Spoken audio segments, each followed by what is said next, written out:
MCU reboot होने वाला है। नहीं, मैं किसी नशे में नहीं हूँ, बस सुबह थोड़ा च्यवनप्राश के साथ कैल्शियम कार्बोनेट घोलकर पी लिया था। इससे नशा तो नहीं हुआ, लेकिन पता नहीं कब से मेरा बाएं आँख क्यों फड़क रहा है। खैर, पर्सनल बातों पर फोकस मत करो, असली मुद्दे पर ध्यान दो। तो 26 मार्च को मार्वल ने हमें ऑलमोस्ट 5.5 घंटे की लाइव स्ट्रीम में बस एक चेयर दिखाकर एवेंजर्स डूम्सडे के 27 कैरेक्टर्स के कास्ट मेंबर्स को रिवील कर दिया है। बट मेरे पास इस लाइव स्ट्रीम को देखने का टाइम नहीं था, क्योंकि मैं बेरोजगार नहीं हूँ। सुबह 9 बजे से शाम 6 बजे तक का मजदूरी करता हूँ।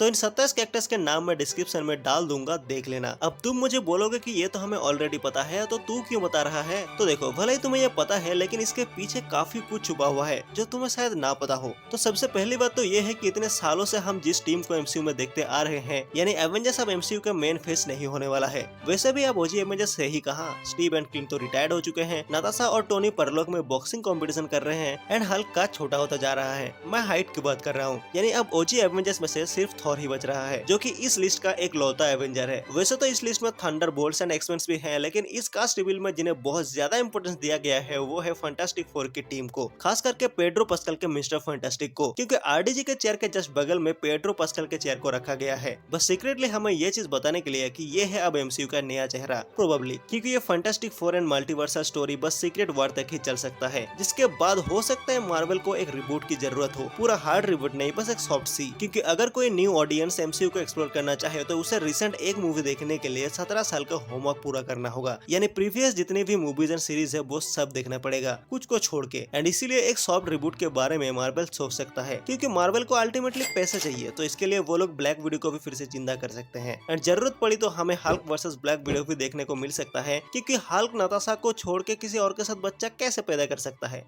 तो रिबूट के बाद MCU में जो नया फेज आएगा, इस नए फेज का नए चेहरे होंगे एक्समेन। मार्वल बहुत पहले से ही म्यूटेंट्स को MCU में लाने की कोशिश कर रहा है, जैसे ब्लैक पैंथर, वकांडा फॉरएवर का नेमोर, मिस मार्वल में से खुद Miss Marvel, and recently Deadpool and Wolverine के बारे में तो आपको पता ही होगा। सबसे इंटरेस्टिंग सी बात यह है कि इन 27 मेंबर्स में से ज्यादातर OG एक्समेन के कैरेक्टर्स हैं, चाहे वो प्रोफेसर एक्स हो, मिस्टिक हो, नाइट कॉलर हो या फिर मैग्नीटो। एंड ये मेरे लिए जरा सा भी सरप्राइजिंग नहीं होगा कि मार्वल मल्टीवर्सल सागा के बाद एक्समेन सागा के बारे में सोचे, लेकिन इसमें भी टाइम लगेगा। एंड ऐसा नहीं है कि रिबूट के बाद स्पाइडरमैन या फिर डॉक्टर स्ट्रेंज का कोई मूवी ना आए, आ सकता है, क्योंकि मैंने पहले ही बोला है कि एक सॉफ्ट रिबूट की तरफ जा सकते हैं। सो आज के लिए बस इतना ही। वैसे अगर तुम्हें जानना है कि एवेंजर्स एंड गेम ने कैसे MCU को डिस्ट्रॉय कर दिया, तो इसके लिए स्क्रीन पर आए हुए वीडियो पर क्लिक करो। एंड मैं मिलता हूँ अगली वीडियो में, तब तक के लिए कीप साइनिंग।